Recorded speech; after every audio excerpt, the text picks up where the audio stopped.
This is the Dynasty Roundtable podcast, and we have a special episode tonight. We are joined for a Dynasty Startup mock draft by a couple of guys that one of them I worked with at Player Profiler, Aditya, who that's his Aditya. I was saying it wrong for years, and he never corrected me.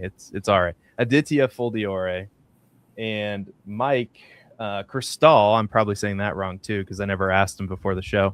From South Harmon, so a co-creator over there. So welcome, guys. This should be fun. We have 12 people ready to go in the chat or in this, and I'm seeing a lot of green dots. So real quick before we get going, first of all, how are you doing? And Aditya, I'll start with you. Give me your best Dynasty startup strategy in 30 seconds or less. No pressure. No pressure. Yeah, my best strategy is to go in with the approach that you're trying to win within 3 years. So go for those older players. Last year, CMC probably slid a little bit in startups, but you might have won your first year of your startup in Dynasty. So I like to go for that 3-year window of how viable you think players are going to be fantasy-wise. Mike, same question. What do you got? Well, first off, it's Crystal, just like Billy Crystal, just with an H. Okay. Come on, Seth. Okay. What are we doing here? No Cristal. Cristal sounds a little bit fancy. It does. So I was going for the fancy. Don't try to church me up, all right? Don't try to church me up. My startup strategies. This goes back to the old school days, man. Shout out to Mike Lou, Bunk Bed Breakdowns. You know, that was one of the very first things I ever watched as far as Dynasty content. Bunk Bed Breakdowns? Is that what you said? Bunk Bed Breakdowns. Mike Lube? Mike Lou. Mike Lou. Okay. Some of y'all are going to be way too young for Mike Lou, but he's an OG in the space. He doesn't do it anymore because he's a crypto guy and he makes billions or whatever he does now. Okay. But he always said, be water, just go with the flow, all right? Adapt to whatever you need to be. A lot of people like to go in with a rigid strategy, and then when it doesn't go right, they get thrown off kilter. So I like to just go with the flow. We'll see how it happens, and that's how it's going to end up. Gotcha. Mr. Babbage, any words of wisdom before we get going? Yeah, it's pretty much the same thing that was just iterated, right? It's just be water. Every time I learned this lesson, you go in the draft with a certain plan, then you have a Seth Dewald that just goes in and trades his whole life away for picks down the road, and then two other teams do the same thing, and now all of a sudden you're like, whoa, I was going to try and do a soft rebuild off the bat. And then you gotta pivot. And I like what Aditya said as well of, trying to be competitive early. And Seth and I have gotten into a lot of age related discussions where, just because you draft a CMC or a Saquon at their age doesn't mean you can't, pivot early on if you realize, hey, this ain't it. I'm not going to win in 1 to 3 years. Let's start this thing now.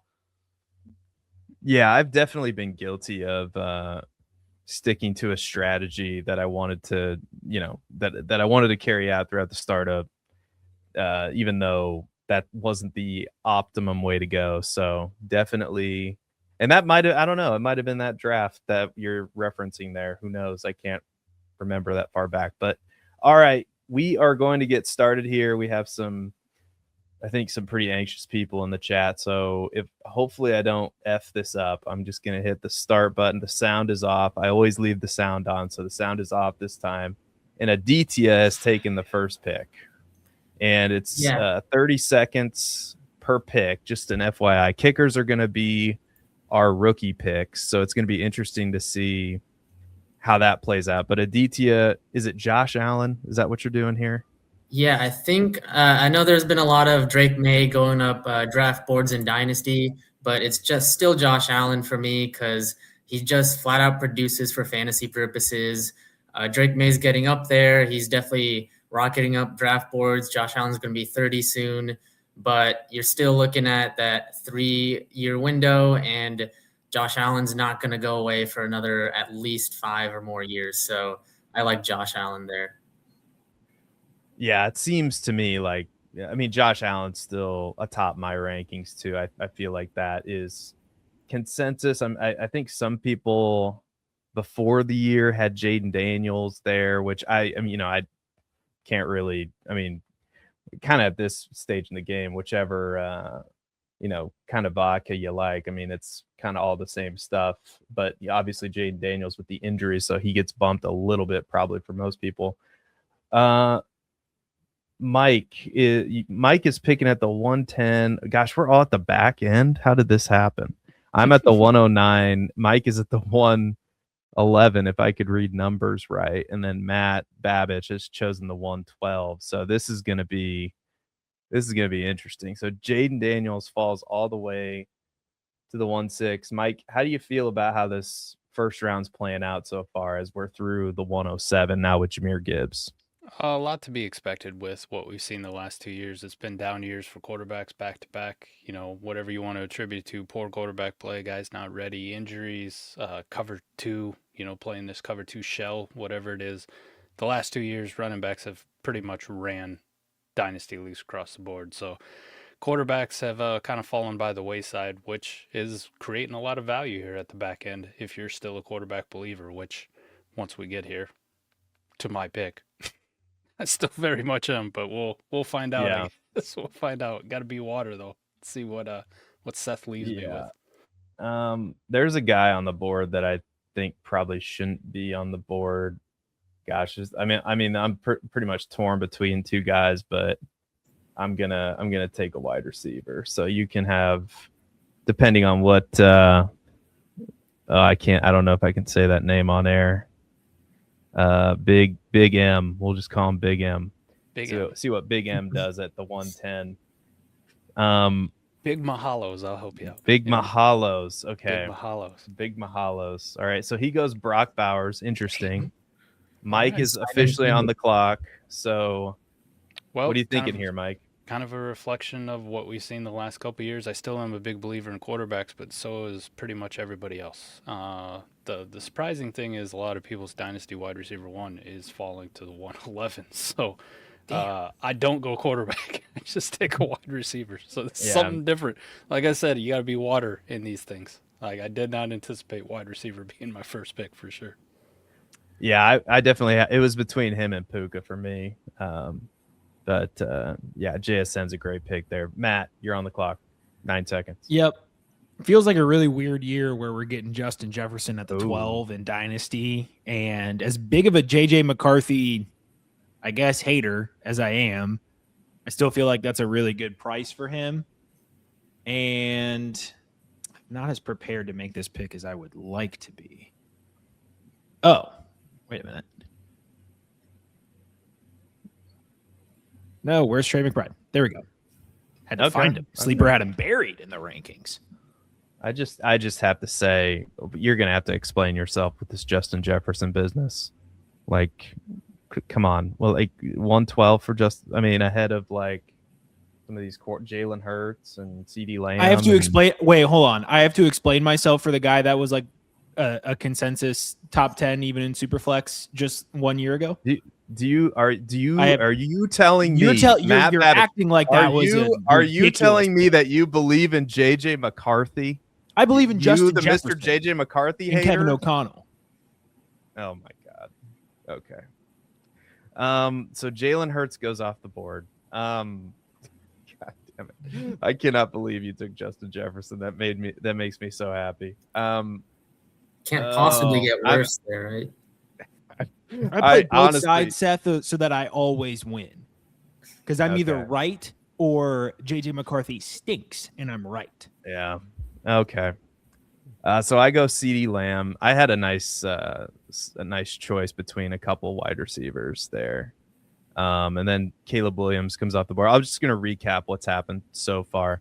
So Josh Allen, Lamar Jackson, Drake May, Bijan, Jamar Chase, Jaden Daniels, Jahmyr Gibbs, Joe Burrow, Puka Nacua, Brock Bowers, JSN, and Justin Jefferson is round one officially.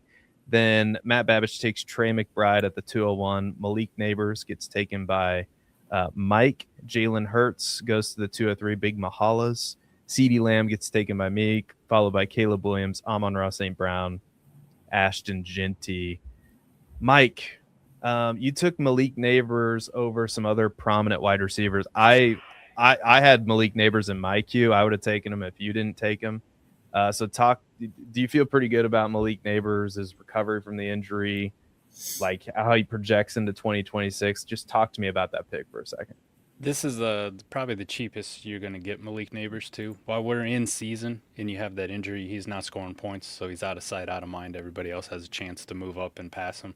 But at the end of the day, as we go along with this offseason, as he makes his recovery from the torn ACL, as you get coaching news, as you get more Jackson Dart hype, whatever they do in the draft, Malik Neighbors is just one of those that has a chance to climb up next to like a Puka, next to a JSN, next to a Justin Jefferson. He belongs in that tier, same as CeeDee Lamb and Amon-Ra St. Brown, so it's no real question. You can either take guaranteed production or what you think is guaranteed production, or you can take something that you think has a little bit of pizzazz, a little bit of, hey, listen, first year was awesome, second year injury, third year he's coming back in a big way, and you can kind of ride that train, that hype. So when I'm thinking about startups, when I take it, I always want to take something that I feel has like a little bit more value ascension left in him. I'm not saying he's at peak, but he will approach peak here probably in the next 3 to 4 months. Yeah, this redraft season was pretty painful for me because I was a big believer in Malik Neighbors, where he was getting drafted back at the back of the first round, sometimes even in early second round. And obviously he gets hurt, but man, you saw it coming with Jackson Dart emerging in that offense. Now they have a grown-up head coach. That John Harbaugh. I don't think their offensive coordinator has been announced. At least I haven't. Or no, it's Todd Monken. That should be pretty good, I would think. Yeah, quietly Todd Monken made Zay Flowers relevant. Go look at Zay Flowers. Other than touchdowns, which, we're going to want, but if you go look at actual target share, you look at yardage, things like that, you're like, wow, Zay Flowers was actually pretty damn productive. So you just translate that one for one, you go, all right, Jackson Dart, Malik Neighbors, Todd Monken offense, much better Giants team. Here we go. Matt Babich, it is third round reversal, just so you're not taken off guard here. Did you get your pick in? It was Aitchen or Hampton for me, and okay, the whole pizzazz thing got me thinking, because it was a really good point. And I was like, well, maybe Omarion Hampton is that pizzazz where, had a little bit of health issues throughout the season, but comes in and has a really big year too. Aitchen has some other question marks with Mike McDaniel gone. We don't know who's going to come in necessarily and run that offense yet. So bit of a risk I took there. I think if I could probably go back and do it, I might do it over again. I might take Hampton, but certainly can't deny the play making efficacy of Aitchen. Certainly a home run hitter and a guy who's getting consistent volume. Yeah, no, I love the Aitchen pick, to be honest with you. It's going to be interesting. I'm honestly, so Bo Nix goes, that he was in my queue. So I'm officially on the clock. I mean, I could go boring or I could go, I have to take, I have to do this. I think I have to take Omarion Hampton and probably just, he was probably the best player on the board. So I go Omarion Hampton. I think we got through about the middle of the second round. So at the 207, Ashton Genty goes, followed by Saquon Barkley, Drake London, Brian Thomas Jr., Justin Herbert, Patrick Mahomes, Devon Achane, Tedero McMillan, Bo Nix, right before I can take him. And then I take Omarion Hampton. I have no quarterbacks through 3 rounds, nothing. I'm following, none of us have quarterbacks yet. Mike, Matt Babich, I me. have 2. And Aditya has 2, Josh Allen and Patrick Mahomes. That feels like a pretty safe start in Dynasty, Aditya. I like what you're doing over there. Can you talk to me about, obviously Josh Allen's amazing, but Patrick Mahomes coming off the injury? Yeah, Mahomes, I think he's a little bit discounted coming off of the injury, because I think he should be going first round if he was fully healthy, but the injury is definitely going to cause him to maybe miss some time at the beginning of next season, but he's produced whenever he's out there, and it's Patrick Mahomes, so like you can't really go wrong with him. So I'm riding the discount for him and planning to take another quarterback later in the draft. Can fill in some of those games that he's going to be missing, but a Josh Allen, Patrick Mahomes duo is a duo that I don't have to touch my quarterback room for several years in this fake dynasty startup. Yeah. Very good. Very good. So we have I was wondering when this was going to happen. I was actually thinking about doing it at the 304. Our 101 is officially off the board at the 306. I'll start with you, Mike, because I've listened to the South Harmon Dynasty channel. I know you're pretty high on Jeremiah Love, who I think should be the consensus 101 right now. I've seen some wacky stuff out there, but assuming that's Jeremiah Love, do you like the value there in a startup? Yeah, I mean, we're doing it right now before we have a whole lot of information before we get into full rookie season hype. I mean, the guy's taking him the 101 pick at the 306, and I can guarantee you fast forward 3-4 months, it does not go at the 306. At worst case scenario, even if people hate this class, despise this class, we're probably looking at a mid second round startup pick right there. So the guy got a full round of value just because of timing. And in reality, that's how it is every single year that I've been playing Dynasty. When we get these early mock drafts and you're looking at rookie picks, you get the first overall one comes off, depending on the class, somewhere mid second to early third. So to get this year's one at the 306 is just incredible value, and that's something that will by default just go up as people have nothing else to talk about. Yeah, I tend to agree with that. It's going to be interesting because George Kittle. Yeah, so Aditya goes AJ Brown, George Kittle. Are you at all concerned about the Achilles? You think for sure he's coming back? Because my Niners buddy, who's a huge fan, thinks that George Kittle might be piecing out. Like, so talk me through that one. Yeah, I've seen reports that his break was a clean break and should be a lot easier recovery than some of these nastier injuries that we've seen. So I do think he'll be back. Maybe miss a little bit of the start of next season, but with Mahomes and Kittle, I think obviously with my strategy, I'm going to have to target those positions a little bit later in the draft. But I think those are both guys that just produce always. And having those guys on a dynasty team doesn't really hurt. So I think with Kittle, it's a little bit of a high risk, but tight end premium, when he comes back, he'll still be the guy in San Francisco. And he's still got a couple of years under his belt, even after this injury, barring setbacks. I'm not a doctor, but how do we get from Achilles tear to like maybe back in like a few months, like a little bit after the season? How is I guess we don't need to discuss it because none of us know, but it's very interesting how a clean tear or a clean break of the Achilles is somehow the best case scenario. I mean, if that's the case and we do only get, George Kittle, we can get prime, or I guess last season George Kittle towards the end of next year, that could be a good pick, but certainly high risk at, his age.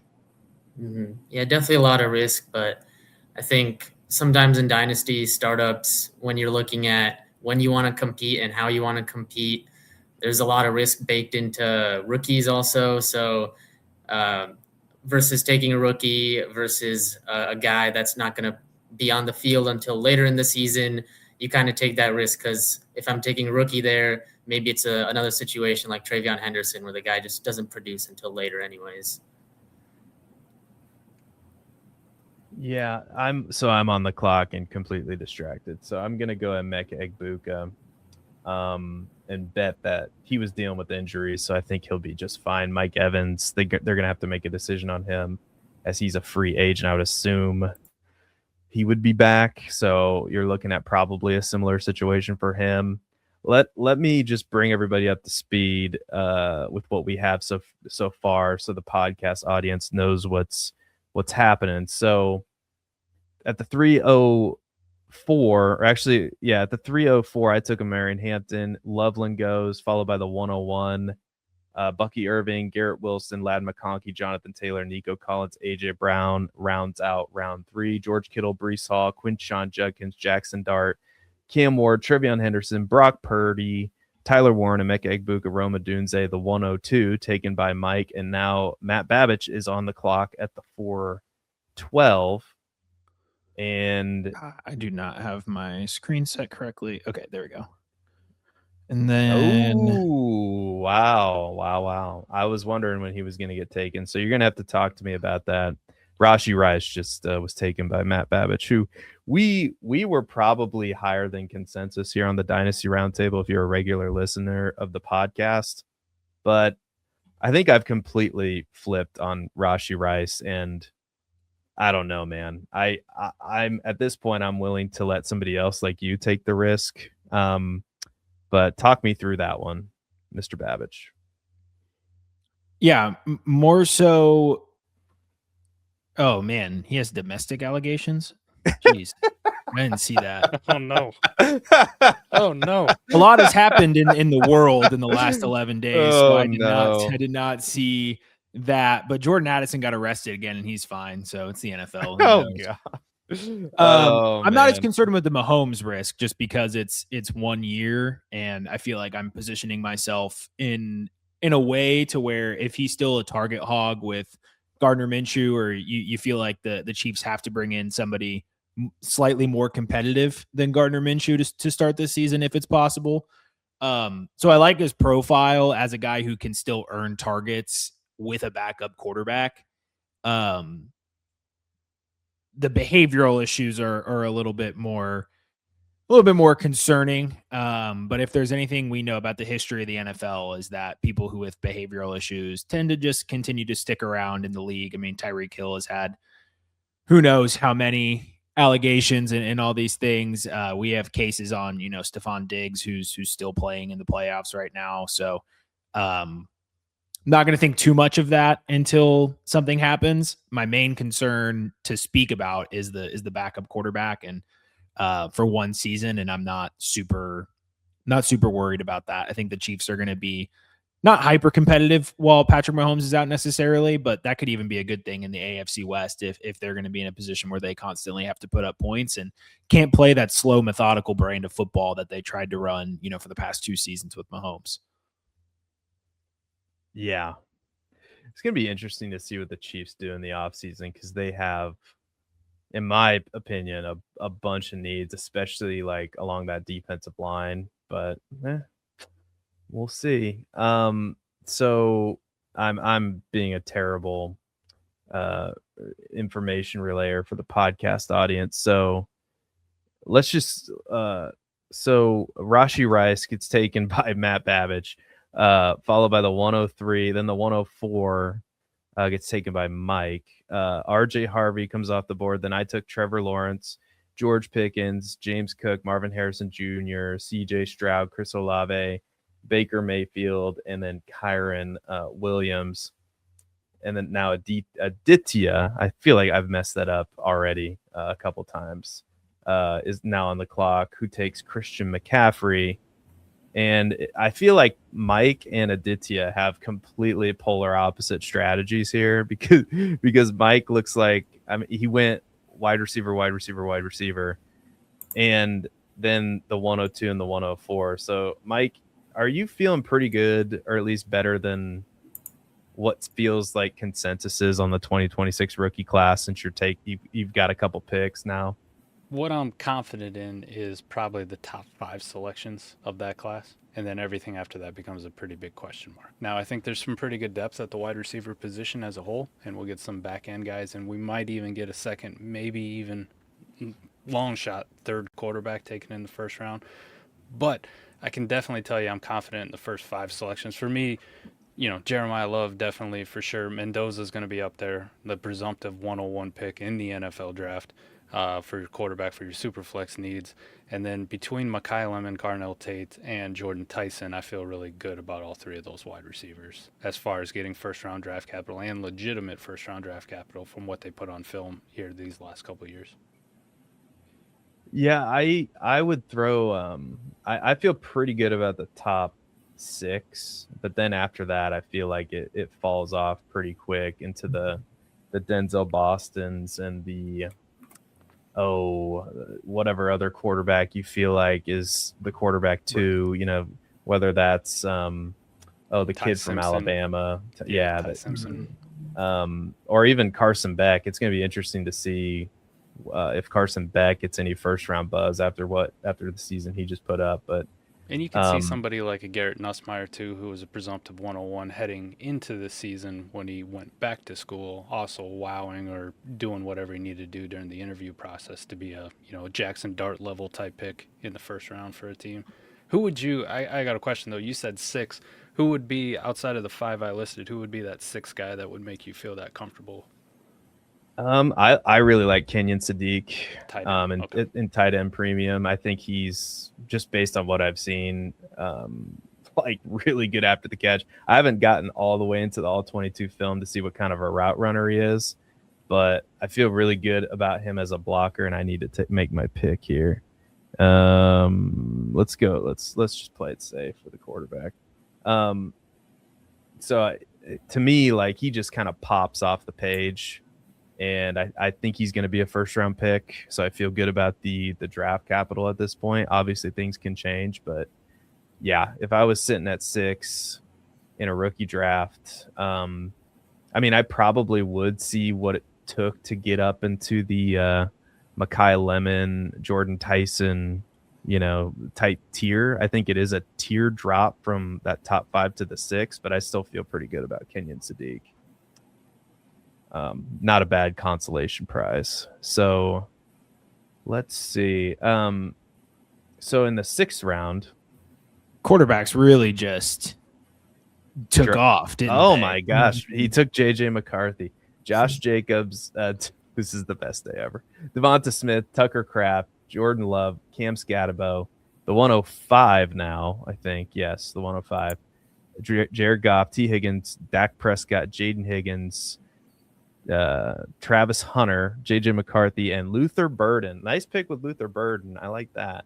But JJ McCarthy, man, you're going to have to, I mean, you don't have to explain yourself to me. You're just going to have to explain yourself to, your entire body of work on this channel has been. That's so much more insulting than having to explain it to you. Yes, I hope you realize that. Though there's people in our chat now that will just say, "Oh, there's Matt hating on JJ McCarthy again," for no good reason. It wasn't even a topic of conversation. You just bring it up. I feel like I feel like where he was taken was a fair ranking. I think maybe Bryce Young or Shuck probably where they were both in consideration there. But I'm making a bet on Justin Jefferson, and in turn, I'm making a bet on JJ McCarthy. So. I'm going there with the stack a little bit. I do like having some stacks within my portfolio, just probabilistically getting a higher share of points whenever big plays happen. Not trying to lean too far into it, but I've said from the beginning, he was in this high tier. He was ranked way too high as a rookie, and his valuation has come down. And I've said it with Caleb Williams along the way that we got to give some of these younger quarterbacks more time. I was not quick to abandon Caleb Williams. I talk a lot of crap on JJ McCarthy, but I've also said multiple times that he's becoming properly ranked. And that was my issue with him the entire time is not, and I've said it, he's a bust based off of where he was drafted and the expectations he had. But it doesn't mean, and so was Bryce Young based on being the number 1 overall pick. He has not lived up to that expectation at all. But it doesn't mean they're not both decent values of where they're being drafted right now. Expectations have to change as these players go through the league. And my expectation is, JJ McCarthy's close to, QB 20 in Dynasty. And if I'm, taking a bet on that offense, taking a step forward and pretty much buying at the bottom of the barrel of the Minnesota Vikings offense, I'm willing to make that risk. Okay. It kind of sounds like the argument that I made for JJ McCarthy in the first place, but that's okay. That's all right. He was not ranked QB. You were taking him above Trevor Lawrence a year and a half ago. Maybe I was. I don't know. Yes. We're not that far off right now. You wafted on JJ McCarthy versus Trevor Lawrence like 2 months ago. Yeah, I would have. You're correct. I would have. I said Trevor Lawrence. I had him slightly higher. Yeah. It's. I mean, in this draft, that we're doing right now, you took JJ McCarthy at the 612, Trevor Lawrence at the 504. So I mean, that's, I guess, a round and a half ish of difference. So they're, I mean, not completely like separated by a ton. Let's catch people up here. We're gonna get to a point. I'm sorry, podcast audience, where I just lose. I might have already done it, to be honest with you. Just lost the ship. So we're through round 7, we're almost through round 7.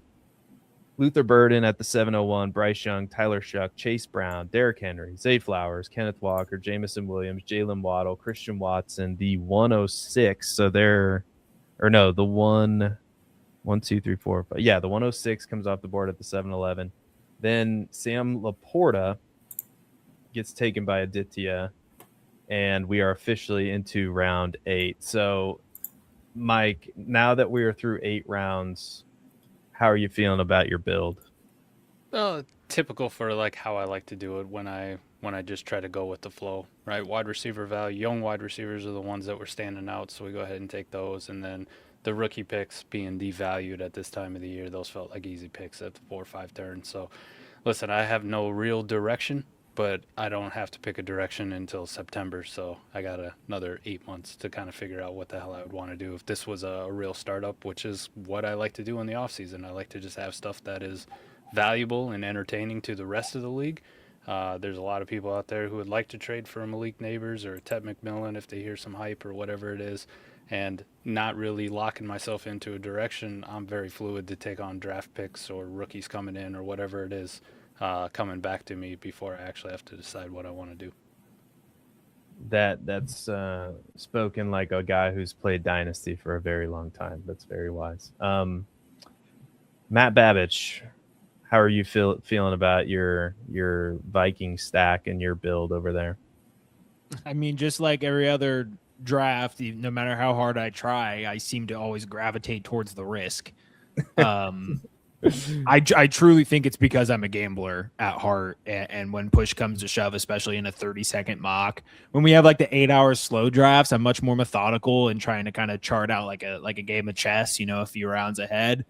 But when I have to just go with my gut in 30 seconds, I will seemingly just always gravitate towards the risk. And I think that's kind of evident in the way I've structured my build. But at the same time, I'm on the younger side of things, and I'm giving myself a little bit of wiggle room with players who I think can be competitive, do carry risk. But at the same time, if things don't go well over the course of the offseason and I have to pivot, I have, like Michael said, I have months to do that, but I'm really confident in Jefferson, McBride, Burden, Achen is kind of like my core with a rookie pick, and sprinkling some risk with Rice and McCarthy. Aditya, how are you feeling about your Josh Allen, Patrick Mahomes, AJ Brown, Kittle, McCaffrey, Jacobs, Laporta, ETN start? Yeah, I don't love my wide receiver room so far. It's just AJ Brown, and I do think I'd probably later, as we get further into draft season, more rookie research, maybe take a rookie or two. But I do like my running back room in terms of competing over the next 2 years. Taking Sam Laporta now that they have Drew Petzing. They ran a lot of tight end sets with Trey McBride. So thinking maybe a little bit more for Sam Laporta with the Lions. And I think later in this draft, looking for a little bit more depth, especially a wide receiver, and reinforcing the quarterback room. But I do like my chances to compete in maybe not as much in year 3, but year 1, year 2. I think this running back room especially is built for that. Yeah, it's definitely a win. Like you have some flexibility with the quarterbacks, but definitely after that, with AJ Brown, Kittle, and McCaffrey, you're kind of pushing your chips in there. As I am now on the clock, we are officially through 8 rounds. I think I said we were through 8 rounds after. I'm not very good with numbers, to be honest with you. I'll probably get numbers wrong throughout this whole thing. Let's see. I have 11 seconds to make a pick. This is not good. I was not prepared for this. We'll just go with my buddy DJ Moore. So I took DJ Moore. Let's recap round 8. Travis Etienne, Woody Marks, Jordan Addison, Sam Darnold, Matthew Golden, DK Metcalf, Kyle Pitts, Michael Wilson, Michael Penix, Chuba Hubbard, The 106, I think official, or yes, the 107 actually. Kyler Murray, Mr. Babbage. I ran out of time. Why not? What is going on? Okay. Ricky Pearsall, the 108. Xavier Worthy. I take DJ Moore, and then Quentin Johnston comes off the board. I take DJ Moore as a Bears fan, even though he ran the wrong route on that play. It's I guess it's all right. I'll forgive you. Or did he run the wrong route? Or is he a Bear next year? Yes, he's a Bear because of the he's signed through 2030, and the dead cap is atrocious, isn't it? It's like in the 30 million. So yeah, he's a Bear next year. Yeah. So I mean, I think even if they trade him, they have to take on that dead cap, but I'm not a capologist. So let's see.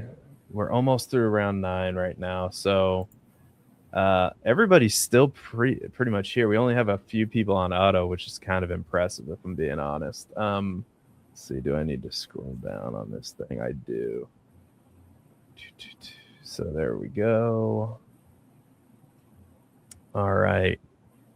Are there any players, guys, and feel free to chime in, anybody, that you are just kind of baffled at their current value or where they got drafted here tonight? I would say with what we're doing a tight end premium, and we saw a lot of tight ends get taken early. I mean, we had George Kittle in round 4 off an Achilles. And the way Kyle Pitts ended the season, with him still being extremely young, to see him go down in round 8 was like, whoa. Like, we're still down on Kyle Pitts like this, like as a whole, because there's 12 of us in here, and only one guy finally decided to actually take him. So it's a little bit crazy to see with the way he ended the season, still being real young, and just the other tight end values that got pushed up so much. You know, Tucker Kraft off a major injury, Sam Laporta's got a major back injury, and then George Kittle with the Achilles. And it's like, what's wrong with Kyle Pitts? I thought he ended the season pretty damn well. Why we disrespected him so much? Yeah, and he's a free agent too, so they're going to have to make a decision on whether or not they want to bring him back. And now, I mean, if he does go back, he's going to have Kevin Stefanski as his head coach, which is part of the reason why I took Michael Penix where I took him. I think that's really good for him. So yeah, Aditya, any player specifically good or bad that stands out to you on the draft board? Yeah, I think George Pickens actually went a little bit lower than I expected, because he was really lighting it up for the Cowboys this season. Him and CeeDee Lamb have been really good. Dak Prescott still airing it out. So he went under some of these guys like Egbuka, Odunze, and Rashee Rice. I think he could have gone above all 3 of those guys, but I do think some of that is probably people are thinking CeeDee Lamb's going to eat into a lot of that receiving volume. But as we saw from this year, George Pickens still has many, many spike weeks in his bag. And I think that Cowboys room, they're still working on extension or not extension for Pickens, but he's definitely got the talent, even if he's not a Dallas Cowboy, wherever he goes.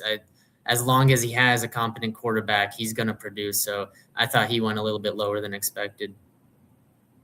Gotcha. Yeah, I agree there. I think it was between, my Q was Rice 103 and Pickens, and I ended up with Rice and 103 as my choices. I think he stays with Dallas, but like Aditya said, I think unless he goes to just a really bad situation, which it seems like probably doesn't. He's been in Pittsburgh. He doesn't want to do that again. So I imagine he stays in Dallas or goes to, somewhat of an equally friendly situation where he's the number 1. And I would say it's bad process given what we just saw to be afraid of CeeDee Lamb eating up into that share. In fact, it may have to be the opposite based on what we saw this season. Yeah. That's really good. I'm a little bit surprised that Javonte Williams, based on the year that he had, I know he's he's a free agent to be, so he might not be with Dallas here coming up, but that's kind of one that was just made that, like he goes, and some of these people are on auto drafts, so that does play into it. But he goes in the middle of the 10th round. I was actually kind of surprised I got Michael Penix where I got him. I know he's going to be coming off of an injury with a new situation with Kevin Stefanski, which I do think is a really good thing for him. So those are a couple to me that just kind of stand out as now I'm back on the clock. Matt Babich, what did you answer that question or no? I can't remember. I technically did. I joined in with George Pickens there. I think the Michael Wilson at the 8-8 is really interesting. It's not necessarily something where I'm saying, oh, I can't believe he was drafted there. But talk about somebody who could be just a massive swing in value compared to seemingly whenever Marvin Harrison Jr. gets onto the field for whatever reason, Michael Wilson gets somewhat relegated. But we saw it was kind of a lightning out of the bottle moment for Michael Wilson. So it's hard to imagine a world where he is not heavily involved next year in terms of route participation and target share. Seemingly Jacoby Brissett is going to be the one leading the way here. I think Kyler starts somewhere. I don't think if he's a permanent backup in Arizona, I just don't see a way where they keep him on the roster. It's just bad for everybody. So Michael Wilson could be a guy who probably should have been drafted a round and a half earlier if what we saw the back half of last year comes to fruition. And for whatever reason, if that was just a flash in the pan and he kind of goes back to being the Michael Wilson of his entire career kind of up until that point, then, you're going to be looking back and saying like, wow, I passed up younger guys or, rookie picks and took Michael Wilson. So I think it's an interesting pick at the 8-8 where he has a ton of upside, and we could very well look back, halfway through next year and go, man, we could have gotten Michael Wilson at the back of the 8th round at startups. Yeah, his ascension was, is he the wide receiver one there and over Marvin Harrison Jr.? I mean, Alec Pierce at the 11-7 is an interesting pick too, because there's a lot of hype on him going and being a team's, profile X receiver and kind of taking over a larger role. And so he can be, again, that same guy where we look back and we're like, oh my gosh, Alec Pierce in the 11th round, like that was an absolute miracle. I think Pat Bryant at the 12-2 could be another ascending receiver that could be a huge value in drafts. Yeah, so Malik Willis comes That's off a great the board. pick. Yeah, he was in my queue. A chance to start somewhere. Yeah, the rumor with the QB rookie, with the incoming rookie class at quarterback, and you look at the QB carousel around the league, it's hard to imagine a situation where he's not in a better spot next year. No, I completely agree. He played, as somebody who watched that Bears game, the one where Jordan Love got knocked out from start to finish. I literally turned to my wife and went, I cannot believe I'm in a position where I'm saying we are getting our asses kicked by Malik Willis, but that's what happened. So Wan'Dale Robinson, another rookie pick, comes off the board. I don't know if this is smart or not, but tell me, guys, how you feel about Brandon Ayuk in the 12th round. Was that a good pick, or did I burn it? No, I think that was a good pick. Okay.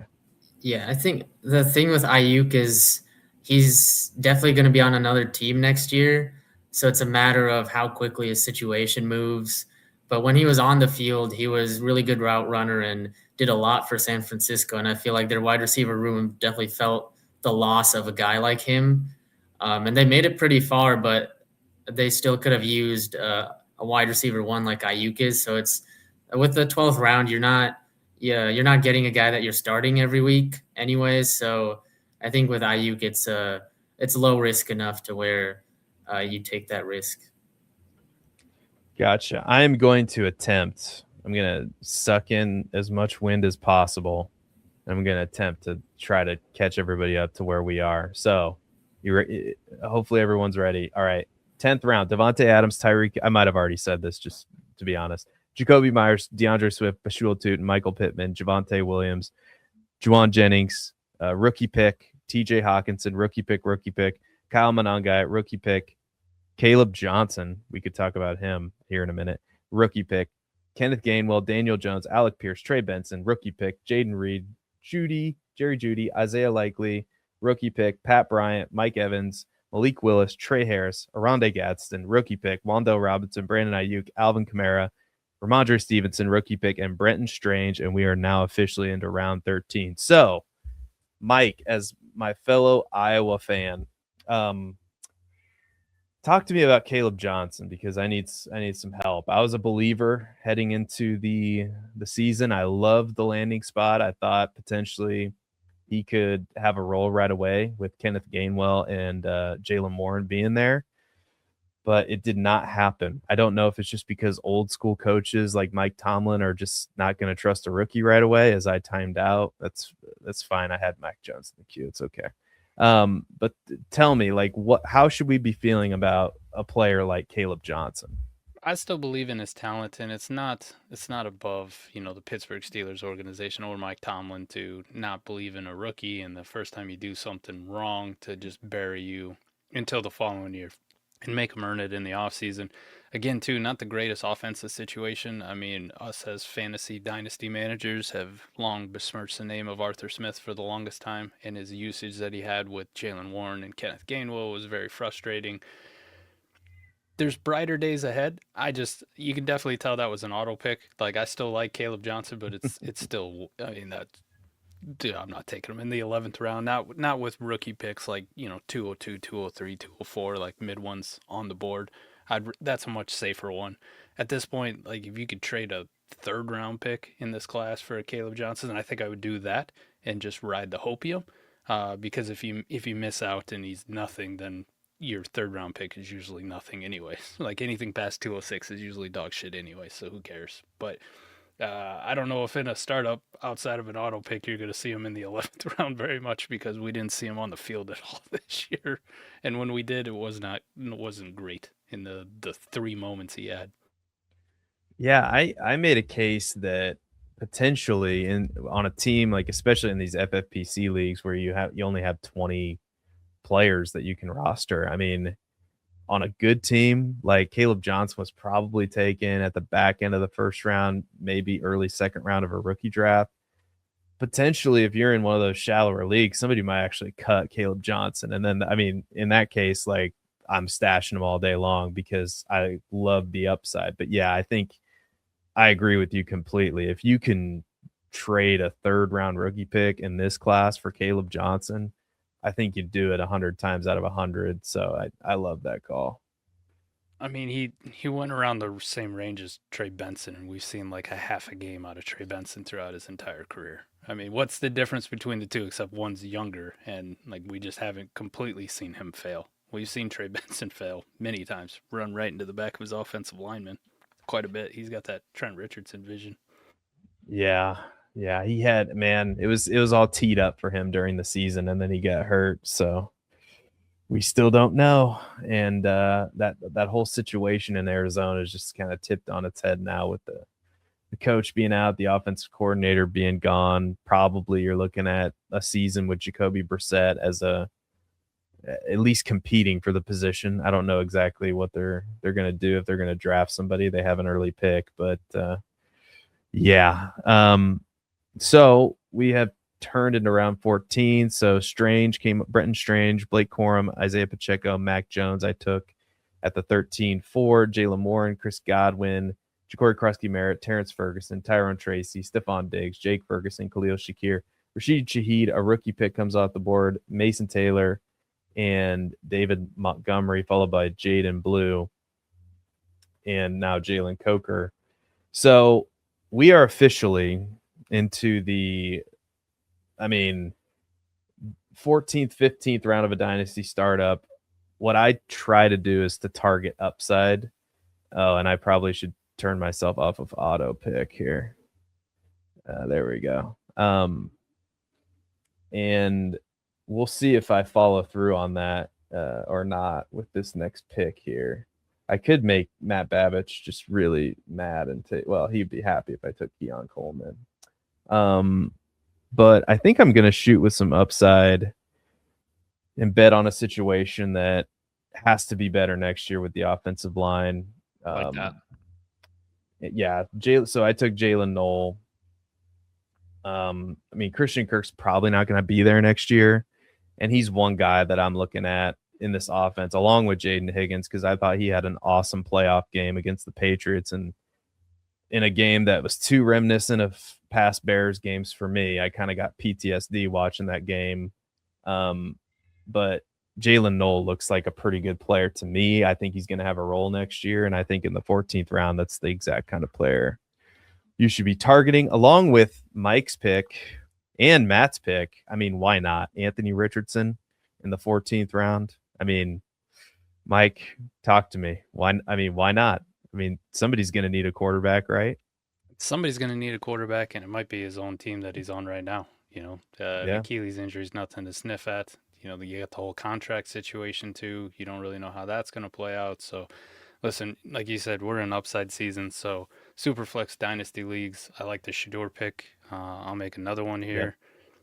I'm looking for guys who have the possibility of starting for a team at the beginning of the season in 2026. And those three guys, those quarterbacks that just went, those were some of the last three that have that opportunity to possibly start games in September. Dude, I was staring at Milrow and I was like, not yet. And I somehow missed Cousins right in front of my face. Oof. Rip. But I agree. I mean, I think Cousins is going to be starting next year. I don't know where necessarily, but like you said, with Anthony Richardson, like it could be his own team. I don't know where they're at with Michael Penix, but he's not going to be returning anytime soon. And you put Kirk Cousins in a Kevin Stefanski offense with those weapons and with what we saw with Kyle Pitts, Drake London, Bijan Robinson, I think that could be a really successful offense. Yeah. So I like that Tyler Algier pick too that just went off. Speaking of upside, like that's pretty good. Like you want to look at guys who are going to be free agents and could land like Javonte Williams, right, into a more predominant role than they were at their former team. So like a guy like Tyler Algier, even though he's not the sexiest, it's like I could see him being a 55-60% carry guy on a new team next year somewhere. Oh, absolutely. I like that one too. Honestly, Matt, I don't know what I was thinking, but Michael Penix torn ACL in November, so that probably puts him missing at least the first part of the season, or like the first. Yeah, I legitimately didn't even think about that until Cousins went off the board. There's so much that happens towards the end of the season, and we get fixated on fantasy playoffs and NFL playoffs that we get back to the board, and you're like, oh wait. Yeah, I didn't even like Michael Penix didn't get benched. He tore his knee apart for the third time. Yeah, I took him, and I just completely forgot about that injury, to be honest with you. So, so Kirk Cousins in the 15th round is a really good pick. Mm-hmm. Aditya, you did it. You took Deshaun Watson, so you had to know that we were gonna come right to you with questions. So, do you think Deshaun Watson starts another game in the NFL? Firstly, I think he's got a chance at starting for the Browns next year. He hasn't been good. He's been injured. He's got all the off the field stuff, which makes this really icky to pick him. But Shador Sanders and Dylan Gabriel were not good at all when they started.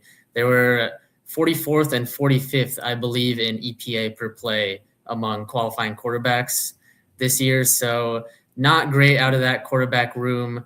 The Browns still have a good amount of money tied to Deshaun Watson. They're not really in a position to draft a quarterback this year. Maybe they sign some random quarterback. Maybe Kenny Pickett again. I don't even know who'll be out there, but I think that they roll into the season with Watson, Sanders, and Gabriel as their quarterback room.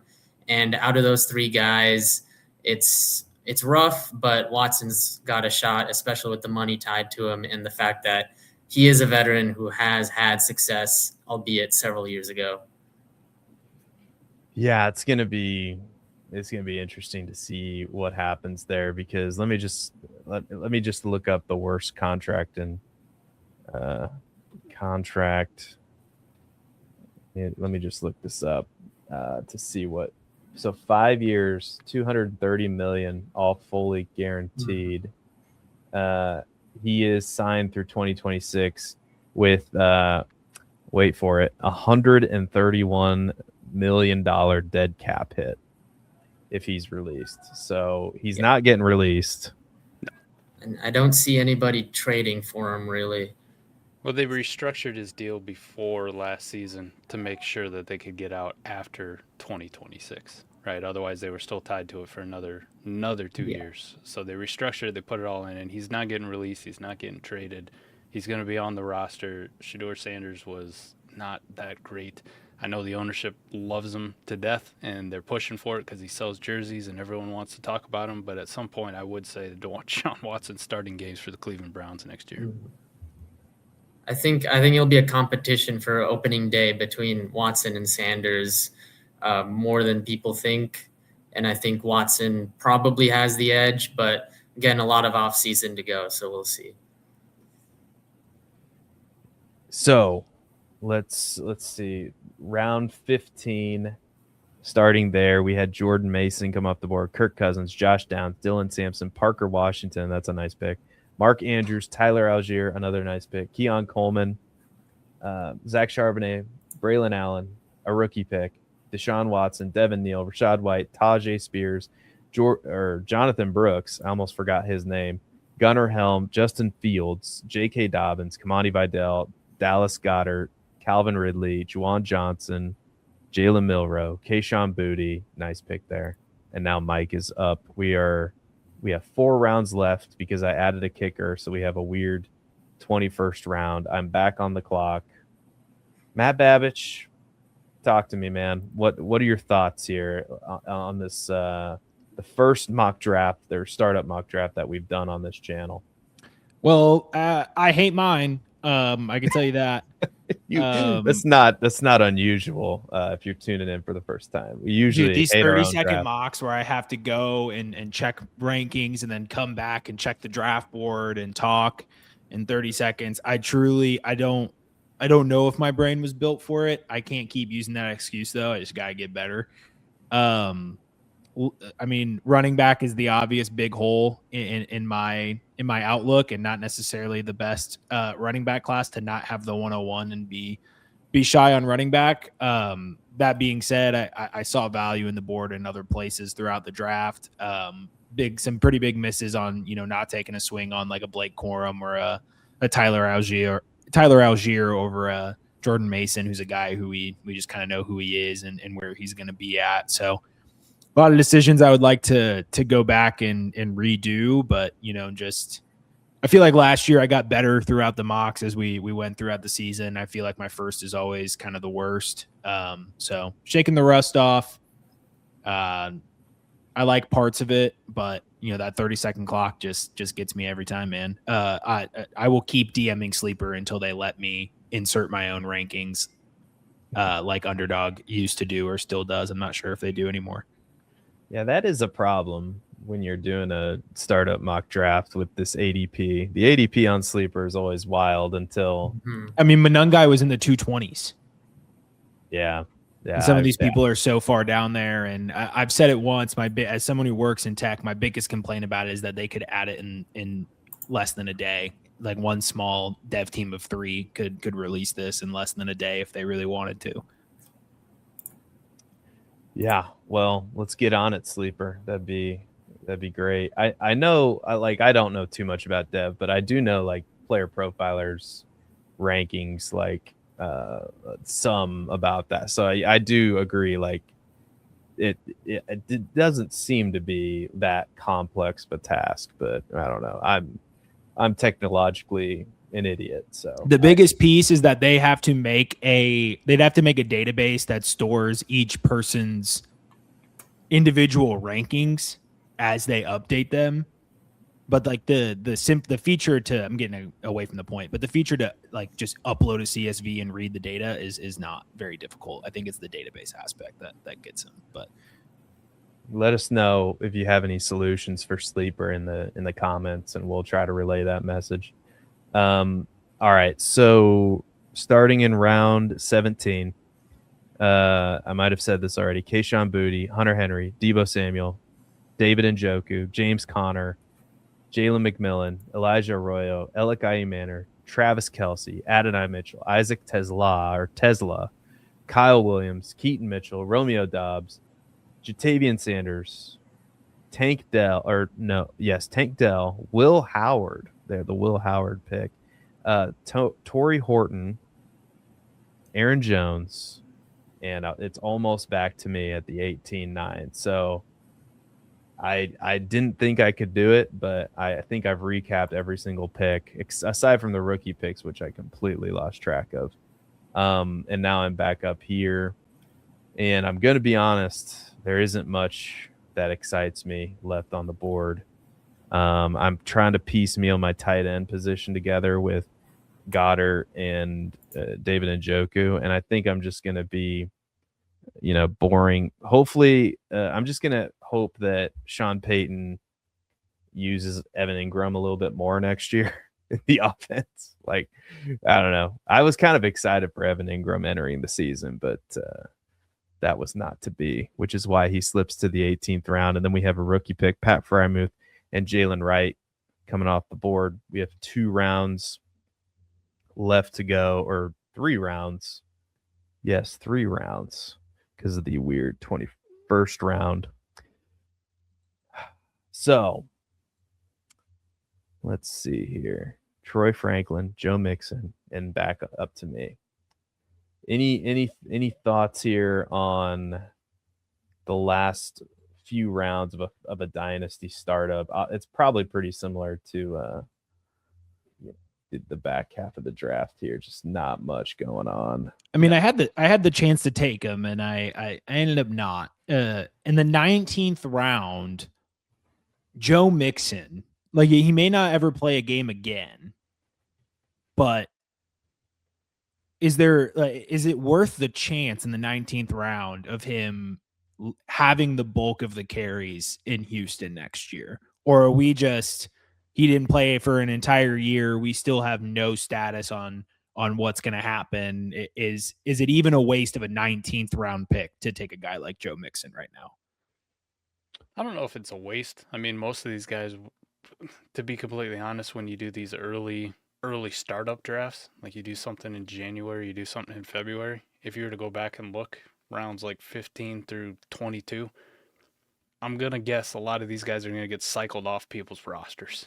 Like, they're going to be cut at a various point. They're going to be picked up by 6 other teams before the season even starts. So does it really matter? I mean, you're shooting your shot and you're just hoping that you can find some gems. So why not Joe Mixon? Like, I don't like it. I don't like the NFI, non-football injury, and then not seeing him for an entire year, and the spat he had with the reporters saying he wasn't going to play, and he's like, you don't know me. Obviously they did. You weren't going to play. Yeah. But Woody Marks was objectively horrendous in the playoff game. Nick Chubb is 47,000 years old and has been cooked for a while since his last knee injury. So why not? Maybe they kiss and make up, and he's still got 1 more year left in his tank. Yeah, Superflex. Sorry. Go ahead. I was just going to say it's a lot of just trying to figure out who has a shot at doing something, if anything. And you're probably cycling in and out of a lot of these guys off waivers. But if you hit on a guy like Ja'Cory Krosky-Merritt was going pretty late, like at this time, even if people are drafting at this time last year, and he ended up being perfectly fine. Like, if you were getting him in the 17th round, then you like what you got out of him, versus if you're taking him in September in the 9th round, you didn't. So it's a lot of just trying to guess who's going to get opportunity and taking a big swing on those guys. Yeah, I mean, and if you're drafting right this second, depending on when these injury designations go away, you can kind of sneak Joe Mixon into your IR still based on his injury designation and kind of get back a free roster spot and buy yourself a little bit of time. So potentially a good move there. I think Brissett at 19.5 is also somebody who really went under the radar based off of the sleeper ADP rankings. I said that could be potentially the value of the draft if he's the starter for Arizona all year next year, and that's the only bit of fantasy relevance he has. That's well worth a mid 19th round pick. So good on Dynasty F Ball for making that selection. Yeah, that's one that I would have taken him over Brashard Smith if I would have remembered that he was available. But and we still got some. I'm surprised. I'm filling up my queue as I'm listening to you guys.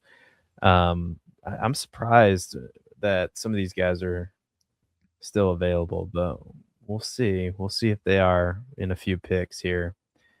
So 19th round, Emmanuel Wilson, Troy Franklin, Joe Mixon, Brashard Smith, Jacoby Brissett, Dalton Schultz, Marvin Mims, Shamiri Dike, Darnell Mooney, Chigakonkwo, rookie pick, Riley Leonard, as I'm now on the clock. Tank Bigsby, Jordan Whittington, Ray Davis, Ben Sinnott. I'm spacing on this name. L. Allen from Jacksonville. LaQuint Allen or LaQuint Allen, whatever. LaQuint Allen. The passing down guy. How could I forget LaQuint Allen? Dante Thornton, rookie pick. Najee Harris, Brian Robinson, rookie pick, and we have one round to go. And Aaron Rodgers off the board. Do you think he's back with the Steelers, Matt, or do you think where do you think Aaron Rodgers winds up? Like some kind of reality TV show, or what do you think? Yeah, I think he'll be on Bravo probably in 9 months. But if he's not and he's a starting quarterback, right. I'd rather take that risk than Geno Smith necessarily, because I'd still rather, I think, Aaron Rodgers in that environment, given what we saw last year compared to what we saw from Geno last year. But it was going to be one of the two. Just wanted to take a shot on one more quarterback that could be starting games next year. If it were a more quarterback heavy rookie class, I think I might put my faith there, but I don't necessarily think I would want to focus on that in the rookie draft outside of potentially Fernando Mendoza or one of the top, quarterbacks in the draft. So I'll take a shot on a guy like Aaron Rodgers who, could be starting 17 games if he's healthy for Pittsburgh next year. Gotcha. If not, I'll drop him. 20th round pick. If my math is correct, we just got into the third round of rookie picks. Yeah, we were lagging behind quite a bit. It was hard to keep track of the kickers, to be honest. I kept trying to go back and count how many we were at a certain point. I was trying to do that and keep up with the draft and trying to keep the conversation moving, which I felt like at times I was just squinting at my computer, like trying to make sense of everything. I could have just clicked show drafted and went to kicker and just quickly counted there. My dumbass was looking through the board trying to go. Oh, that's a good point. Oh my God, I was doing the same thing. I'm such a moron. Let's see. 1, 2, 3. This is great radio. 4, 5, 6, 7, 8, 9, 10, 11, 12, 13. Yes, I can count that high. 14, 15, 16, 17, 20, 21, 22. 22. Wait, that can't be right. I don't know. So we're basically in the third round. Yeah, we're in the third round with the rookies. We should have been. Yeah, I mean those picks should have been going. 6 rounds ago. Probably. I mean, you probably shouldn't be taking Tank Dell over a rookie pick in the 18th round, probably, but that's just me. So we are officially done, and I'm just going to recap the last few rounds here. We had Tank Bigsby, Jordan Whittington, Ray Davis. I already said that. 21st round. It's like half of rookie. Half of it's the rookie picks. Rookie pick, Jack Besh. 3 rookie picks, then Ollie Gordon, Trevor Etienne, Mason Rudolph, Marshawn Lloyd, Cade Otton, and a rookie pick. Aditya, we're going to start with you. Talk to me about your team. How do you feel? What kind of grade would you give yourself? Like if this was a real startup, would you feel pretty good about it? I would give myself like a B-. I don't feel great about my wide receiver room, and I took some risks, especially with injuries with Mahomes, Kittle, Laporta. But I also think I took some risks where if they pay off, then the end of the first season of this startup, I'll definitely be in contention. I like my running back room, and I like the fact that I'll have Allen and Mahomes for several years in this dynasty startup. So I definitely think room for improvement. I think as rookie season goes on, if this draft happens again in February, happens again in March, then rookies are probably way more at the forefront of my mind. Where I didn't take one in the top 12 rounds, I'd probably take one earlier if we do this again in March, for example. But I think I'd give myself a B- for this one. Yeah, I think that's fair. I was very, very surprised that you took George Kittle as high as you did, and I think I just as your friend, I think you probably could have got him at least 2 rounds later, but maybe I'm wrong about that. Like, I don't know. But Mike, I would say that, man, this is a classic, like, just take the value where you see it, because you have a lot of rookie picks, including the 102 and 104. So talk to me about your build and how do you feel about it? I love this. I really hope I get a startup where I get this opportunity to do something similar to this because, like I said earlier, I mean, we're doing this at the end of January, so there's a lot of time to mold this piece of clay into whatever is going to fit for the league. One thing people always kind of overlook, especially when doing a dynasty startup, you're you're going to have the most amount of parity within your first year, your first 2 years of teams being the closest, right? You're going to have the most amount of teams contending, the most amount of teams willing to go for it and trying to win. So your odds are pretty shitty. If you push that out, if you go, hey, I'm comfortable, tanking for a year, tanking for 2 years, or just trying to accumulate as much value, and then in year 3 or year 4 is the year that I decide I want to, push some of this value into the middle and try to go for it. You're only competing with a handful of teams that actually have the firepower to compete against you. So you really set yourself up for a better chance at actually winning money, which is the goal of any dynasty league I play in. At some point I want to win, and I really just need to win once within that first 5 years for most payout leagues in order to break even or make a slight profit. And that's all I'm really trying to do.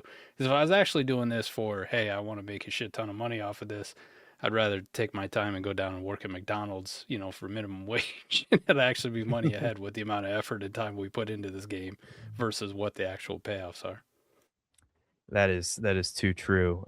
We care. What does Michael Scott say? Like, our biggest strengths are our weaknesses. And anyway, I'm mixing that up. Like his weaknesses are his strengths. And the amount of time that I dedicate to this is and all, as we all do, is it shows everybody that we're really passionate about this, which is good. Matt Babich, just call him the Minnesota Viking, JJ McCarthy loving dynasty team over here. Talk to me about your build. It's up on the screen right now. How do you feel about this? Yeah, you said you didn't like it earlier, but have you changed your mind at all? It's interesting that you asked that question, Seth, because no, I have not changed my mind. Okay. I don't think I drafted very well. I don't think I put myself in a spot that can't be, edited and improved over the course of the off season. Giving myself, the 103 and a couple other decently high rookie picks, going pretty young. I'm definitely not locked into a lot of my key playmakers that are hitting the hill and going over the hill while also not having a great roster. But there's definitely pieces like Devon Achen is one piece, given, how many touches he gets, and some questions surrounding the offense where potentially if I have to, make some moves and maybe even punt, another year, if I can get a lesser value running back in return and maybe some draft picks, that would be something I'd be looking into. But as of right now, this is a team where I'm looking at it going, okay, I have some draft picks this year. I'm not in love with my team. So let's kind of play it slow over the next month or two. If this draft actually took place right now, since we have so much time, let's see what happens, as we get closer to the rookie draft, what happens to the value of my rookie picks. How does some of the free agency start to shake out, the draft shake out? And as I start to get a clear picture of that, as we get closer to March, April, start making some moves. And most likely this is a team where I'm trying to, let some other people try and contend in those early parity years and punt it a little bit down the line. Yeah. I think that's fair analysis. I think the pick that you made that surprised me the most was Kyler Murray, to be honest with you, because who knows where that guy's going to wind up at the 8-12. It was an auto pick essentially. Like Yeah, I didn't really have anybody in my right. queue. I probably would have went and like got a rookie pick or something. But at the same time, like I really think it would be foolish for Arizona to just sit him on the bench all year. I feel like it's not only, yes, there's a contract that has to be worked around, but there's a lot of open spots around the league at quarterback. And it's kind of a morale killer if you keep that guy in the locker room and he's, pouting it up as a backup quarterback. Cause I don't believe that Kyler Murray is going to handle being a backup quarterback well. Nothing that we've seen from him really gives us confidence that he's going to be like a big morale boost as a backup quarterback. And we saw with Russell Wilson, when that saga was over, the contract was horrible, but it makes sense for the team to just part ways and move on and figure out the cap space later. Arizona's in a tank spot anyway. So I think he plays for somebody else next season. Probably too early at the 8-12, but oh well, sometimes you're going to be in fast drafts and you have to make decisions and you make the wrong one and you got to live with it. I think they're in a super flex league. There's worse mistakes that you can make than Kyler Murray in this spot, but I'm certainly not proud of that pick. Don't you think he gets another shot next year, guys? Or how do you feel about that? 1,000% he gets another shot, whether it's with Arizona or whether it's with another team. Like, he's one of the best 32 quarterbacks that'll be in the league next year, starting for somebody. And for fantasy purposes, he runs the football, which is what we really care about in the end. Like, even this year, down year, you're looking at 16 points per game plus and 30 rushing yards, so a nice floor. So I didn't hate the pick at all. I actually had him in the queue. It was just the fact I was sitting there going, would somebody trade me, Kyler Murray for this rookie pick, or which one's going to be more valuable? And over the next 4 months, the rookie pick is going to smash the shit out of, Kyler because of all the question marks. But he was in my queue. And if, I wasn't staring at, 107 or 108 or 109, somewhere in that range. And if it's more 111, 112 or Kyler Murray, I'm taking Kyler Murray over that just for the sheer production. Yeah, I think he definitely gets a shot starting somewhere. I don't know what the money would look like for this, but if Minnesota gets Kyler Murray, I think that's a bit of an improved offense over JJ McCarthy. I don't think it's realistic that they do that, given they've invested first-round pick in JJ McCarthy and all that. But that's an offense that I think I would be excited to see out of all the chances of where Kyler Murray could end up next year. That would be interesting. That would be quite the situation for this team that I have drafted. That's a great point. For the podcast audience, Matt has JJ McCarthy and Kyler Murray, so they both wind up in Minnesota. That would be something. My team, I thought I did all right. Puka, CeeDee Lamb, Amari and Hampton, Igbuka start, followed by a couple quarterbacks in Lawrence and Dak Prescott, Chase Brown, Michael Penix, who I forgot was hurt, and then DJ Moore and a couple rookie picks. So I feel like I'm in a good position with this team, kind of going for it. I think at the start, at least that's how I'm positioned. So I give myself a solid B. I think it's fine. It's not spectacular, but it is what it is. So I was going to give you more props than that, man. I think for your first 6 rounds, you hit it out of the park, smashed it off the board. You got great value on those picks. It was the Chase Brown pick that I think sent you off the fucking rails, and then you're like, we're cooked now. Yeah, it's funny because I did not like Chase Brown at all as a prospect. He signed off of every podcast. It started with no one cares about Aaron Rodgers. Chase Brown stinks. Those were the two. Yeah. The two pre-sign off claims. It's funny that I have come around at least a little bit to take him in the 7th round of a startup mock draft, but I have like 0 Chase Brown, and that's probably not good from when you could have had him in a dynasty startup or where his value was to where it is now, for sure. So I was wrong. It's only the 2nd or 3rd time I've been wrong, but I was wrong about Chase Brown. But Well, Anyway. we're in back-to-back years now. If you were smart, if this was a real one, you'd trade Chase Brown, and then you just buy him back about week 6 when he hasn't done anything, and then you just get to enjoy all the good Chase Brown. You don't have to worry about all the bad Chase Brown. Yeah, that's my plan. That's what I'm planning on doing in this fake dynasty league that we are in. So let's see if I can figure this out and just kind of stop sharing this draft board. We'll go to a 4-box, and I will go to Aditya first. Aditya, tell the people what you're doing, promote what you got to promote, and let us know how we can find you.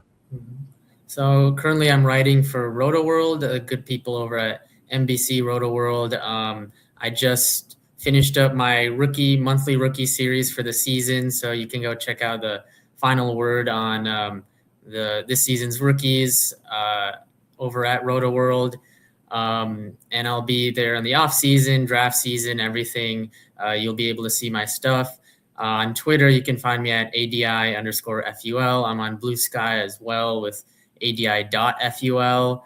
And I also have a Substack, which is ADITYAanalytics.substack.com, where you can find some more of my more data science-y analytics types of projects if you're into that. Mike, yeah, so go do all that. Follow Aditya everywhere. Mike, what do you have to promote? What's going on at South Harmon?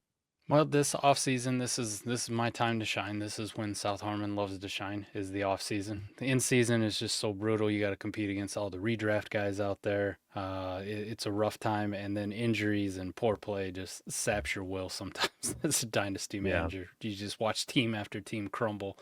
But the off season, I absolutely love the off season, and I love these off seasons where we have a bad opinion of the rookie class coming in before anybody's really done any really work on them. So it's going to be exciting here. A lot of South Harmon stuff's going to be focused on, let's dive into the prospects. Let's see what we got. And then let's see how it pertains to dynasty value and where we can find those value pockets, because 99% of your winning dynasty teams is just going to be your ability to manage dynasty value pockets and, buying low, selling high. That's the name of the game at the end of the day. And quite a bit of luck too. But those value pockets are what really comes into play. And I think of this class, it reminds me a lot of how we had the opinion of 2022. And we found some gems in that class. We found some guys still hanging around, still at the top of dynasty ranks, surprisingly. So we can have a good dynasty class, even though everyone already hates it.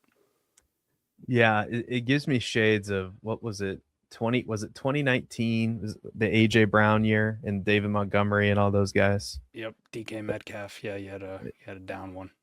Yeah, so they're even in the bad, quote unquote, bad draft classes. There's always N'Keal Harry. Never fails. Forgot about him. Yeah, N'Keal Harry. Matt Babbitt's first ever 101 in a rookie draft was N'Keal Harry. Oh boy, Matt Babbage. What do you have to promote? My first dynasty league ever, yeah, we've all been there. Yeah. I mean, nothing much to promote, outside of this show. You can follow me on Twitter at Babbage_Matt10. To be completely honest, it's been rather political, more than focused on football, given what's going on today, or at least my opinion on what's going on today. So fair warning for those who, want to just only see sports content. Maybe I'm not your guy, to be completely honest with you. Following South Harmon's lead, or we're going to try to, Seth and I, this off season. Just got a lot of stuff planned for this off season for rookie content, doing a bunch of stuff that we didn't do last year, expanding on, trying to put a rookie guide out there, doing some more film stuff. So, stay tuned for that. Seth and I are going to be, grinding to give the Dynasty Roundtable listeners the best off season we've had yet. Yeah, stay tuned into the channel, subscribe, go over to South Harmon, subscribe there, subscribe to Aditya's Substack. We're going to try to we kind of got away from bringing on guests, and I want to get back to it, because that's really how this all started over at Player Profiler, me just wanting to meet people and, come on a podcast that at least 12 people will watch. And now, we have a monetized YouTube channel, not affiliated with Player Profiler anymore. Not, Player Profiler is awesome. We're just not there anymore. But yeah, it's just, we're going to try to get back to our roots, bring on some old favorites like Aditya, some new friends like Mike. So subscribe, go follow these guys wherever they go, except home. Nobody cares about Aaron Rodgers. I think he's done. Wouldn't it be fitting if the final pass he threw was a pick six? Wasn't it a pick six? It was, wasn't it? Or am I wrong about that? Yes, his final pass was a pick six. Oh, thank God. Either way, we're gonna call it a pick six, even if it wasn't. Yeah. Like that's just the That's way that right. Aaron Rodgers needs to go out. Exactly. Mhm. Go date some. Is he married? Is he married to somebody? I can't even remember. Last I knew, he was messing around with what was that, Shane Lee? What was that from? The Shane Woodley, Shailene Woodley. Yeah. Well, That was apparently the last this. He's got a fake wife. Yeah. Apparently No one's he's seen her. married. Yeah. he's got a Manti Te'o wife. The rumor is he came one day with a wedding ring on, so people would ask questions because that's kind of what Aaron Rodgers would do. And nobody has seen her. He had a birthday party at his house, had a bunch of the teammates over. Reportedly, no one saw the wife there. She has not been out in public with him. It's a very weird situation. So Aaron Rodgers, non-zero chance he made up getting married. Interesting. It fits. Yeah. It's gonna make a hell of a Joe Rogan podcast episode. Oh, dude. You can see that coming already. Yeah, I think I thought he was gonna be like on some kind of like Catching Kelsey type reality TV show. I thought that was maybe what was gonna happen for him next. But you know what? The ratings on that would be terrible because nobody cares about Aaron Rodgers and they shouldn't. That's gonna do it for us. Click like, click subscribe. Thank you so much for listening/watching, and we will see you next time on the Dynasty Roundtable. Well, Matt Babich, did you have any words of wisdom? Sorry, I completely stepped over your segment at the end of the show. I almost signed off without asking you. My words of wisdom would be, if you're about to enter a 30-second Dynasty startup draft or mock draft, just be ready. Just be ready for the hectic. This is why I don't do underdog. But just if you're going to be in fast drafts, do mocks, practice up, because you don't want to be at the end of a draft being like, damn, I wasn't prepared enough for that. So thankfully this was a mock draft, but take that as a lesson. Never show up to your draft unprepared. How wise that is. And until next time, again, nobody cares about Aaron Rodgers. And we will see you next time on the Dynasty Roundtable. Bye-bye, everybody.